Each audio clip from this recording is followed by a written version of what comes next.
Alam nyo ba guys, na kapag ang ating monetization tools ay magka-policy issue, ayan, dito din sa system status sa ating mga account ay magka-issue din. Ayan.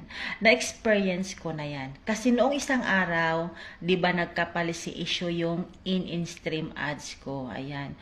So pag-check ko sa aking system status, ayan, nagka-issue din yung dalawa. 'Di ba apat 'yan?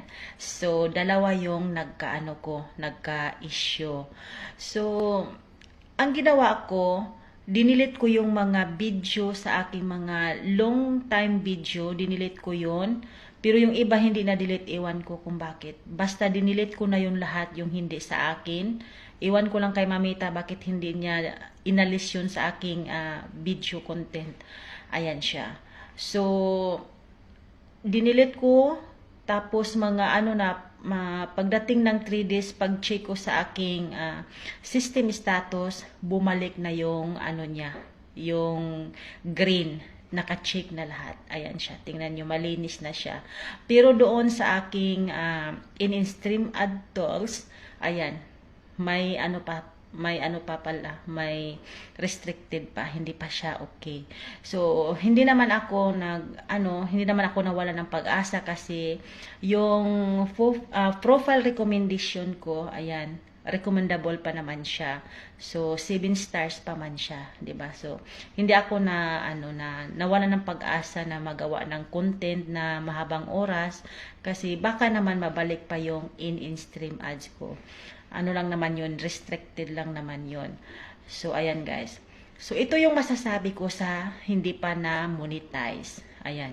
Sa hindi pa na monetize, pwede pa kayong kumuha ng mga trending video na i-upload ninyo dito sa ating mga account or sa inyong mga account para makakuha ng maraming views para mabuo yung 60k minute viewed. Ayan guys. So, pwede kayong kumuha ng mga video sa Reels. Ayan, i-upload nyo, damihan nyo araw-araw. Tapos yung mga long time video, damihan nyo din araw-araw sa pag-upload para para mapansin talaga siya, para mag-trending or mag-viral din siya. Isang video lang na mag-viral na umabot ng 1 million views kasi yan yung isang video lang yun na isang Reels video. Actually, hindi naman siya, una ko kasi in-upload yun sa long time video. Pero may si Mamita sa dashboard ko na pwede akong kumuha ng mga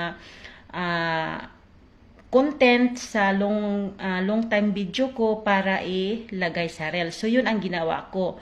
So, yung video na yun, long time video ko, so, ko sa Reels. Ayun. Yun siya, nag-trending siya or nag-viral. So, umabot ng 1 million. Ayan, nakuha ko yung 60k minute viewed. Ayan, sa loob lang ng 2 araw. Kasi, pinupost ko yung video na yon, sinishare ko sa Reels. Ayan, daming nanonood.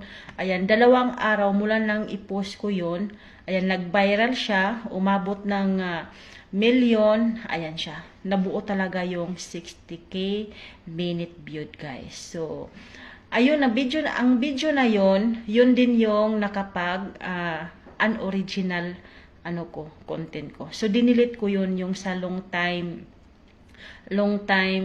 video content ko. Ayan, dinilit ko yun. Iniwan ko lang doon sa Reels kasi hindi pa naman ako monetize sa Reels. Dito lang naman ako na monetize sa in-stream ads. So, ang maipapayo ko sa hindi pa na monetize sa in-stream ads, lalo na sa mga OFW dito sa sa Middle East, kasi yung hindi ma-monetize sa Star at saka sa ads on Reels, so dito lang tayo sa in-stream ads ma-monetize. Ayan. Kung hindi pa kayo na monetize, hindi nyo pa nakuha yung 60k minute viewed, ayan, pwede pa kayong kumuha ng mga trending videos na i-upload nyo sa inyong mga account para maraming manonood or maraming views. Ayan, makuha talaga kasi yun ang ginawa ko. So, ako ngayon, ingat-ingat na ako sa paggawa ng or sa pag-upload ng mga long time video kasi ito pa lang yung na-monetize ko. So, kung magawa ako ng content sa long time video, kailangan na boses ko na talaga at saka mukha ko na talaga. Ayan na siya, guys. So, sa ads on Reels, kumukuha pa ako ng hindi sa akin kasi hindi pa naman ako monetize. So, kapag ma-monetize na ako sa ads on Reels, so, titingnan ko lang kung hindi ba pwede nga kumuha tayo ng hindi sa ating video or kailangan talaga na video talaga natin. Ayan, content talaga natin. Ayan, guys. So, sa ngayon, yung gustong patuloy sa ganitong content or maging creator, ayan, guys. Huwag kayong matakot kumuha ng mga video na hindi sa iyo galing sa ibang apps tapos i-upload nyo dito sa sa account nyo dito sa FB profile, sa page kapag hindi pa kayo na monetize kasi okay lang yun siya. Pero pag once na ma-monetize na kayo, huwag nyo nang gagawin yun. Kasi katulad ko na kahit na monetize na ako, kuha pa rin ako ng kuha ng mga video doon sa kabilang apps. Tapos ina-upload ko dito sa aking long time video.